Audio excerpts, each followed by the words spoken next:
And I have a SKS, looks like it's built in 1950. I bought it in 1990.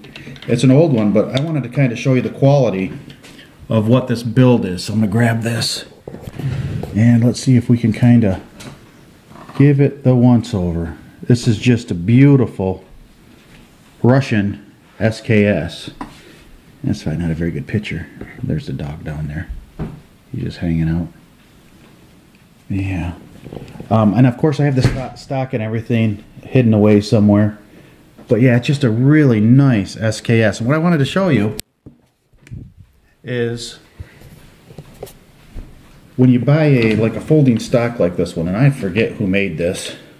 It says inside, I think, if I remember correctly, but you get this stuff where it rattles, and you get this stuff where stuff just doesn't fit quite right. And it's just a matter of the mold doesn't fit this particular Russian SKS. So what I'm going to do is I'm going to dismantle it, and I'm going to kind of show you. Oh, dismantle it. What the heck? Let's just do that a second.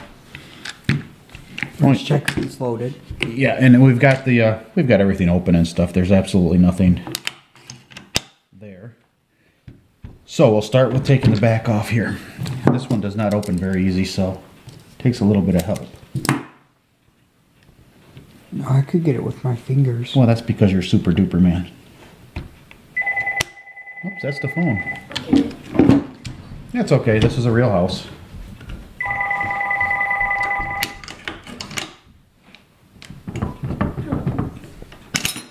Ooh, you see that?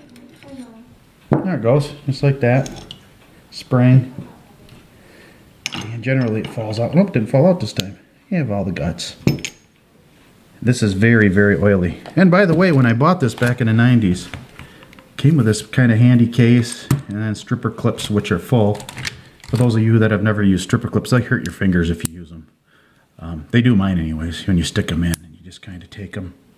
It's kind of hard to show you now because I got it tore apart, but generally they just fit in there and you reek it in there and it'll go into the non-existent magazine. And then of course we have this guy.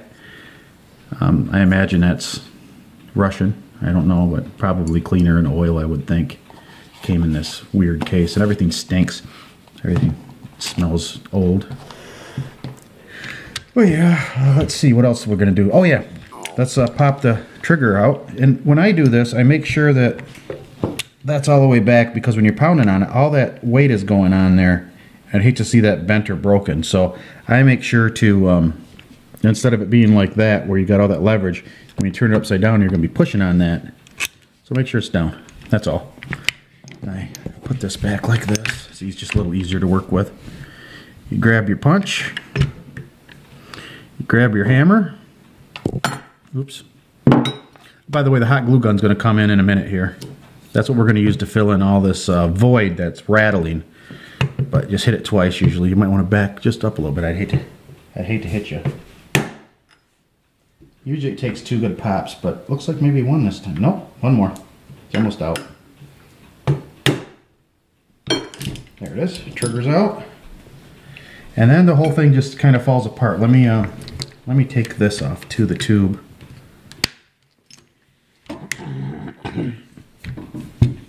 Take the tube off. That cut me earlier today when I was screwing around with it. This stuff is really, it can be really sharp. But I took a file, because it was coming apart so hard, that I took a file right here, and that makes contact with your keeper. That rotates and it just kind of grabs it, and I filed it a little bit, so it's a lot easier to take apart now. Not filed it to the point where it's sloppy, but filed it to the point where it's no longer hard to take apart. And then you just pull this, and there it is. Everything's out, see? And this is, you know, this is what it looks like. This is it. This is the big thing.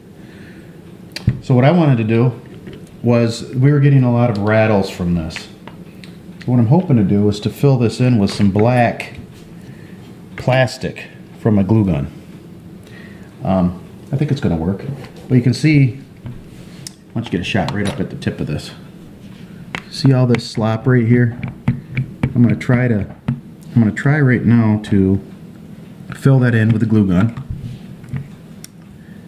But I also want to keep in mind that I've got to put the trigger assembly on, which needs a little bit of glue right in here because there's too much slop. And it's just a matter of this, which I thought the name of it was somewhere here, but let's see if we can get this out again.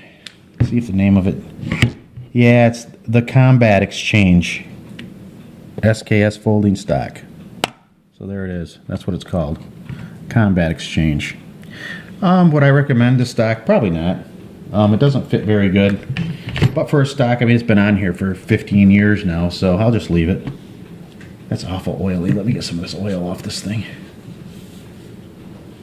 And for oil, I'm using a blend. I use light machine oil, and basically it's like a compressor oil.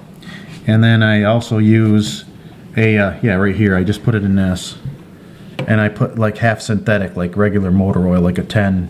I don't know if it's a, I don't know what it is actually, if it's a 30 weight or what it is, but it's a synthetic. So about half and half, and it works really good. Now, you might have guys want to use WD-40, you might have guys using some sort of special oil, but I don't have any problems with it seizing up or making any sort of weird enamels or coating anything, so I'm gonna leave it alone.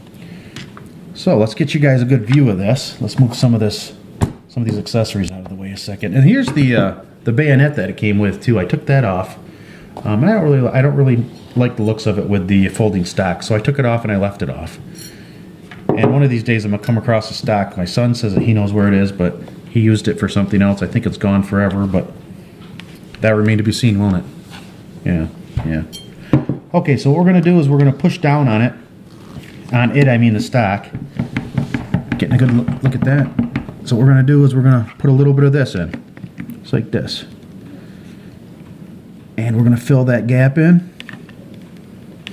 Now the other option I had, of course, was to get a hard piece of hardwood and try to ping this steel down to make contact with the stock, but I don't think that's an option that I wanted to explore. I'd much rather just put this stuff in, and when I'm done I can pull it out.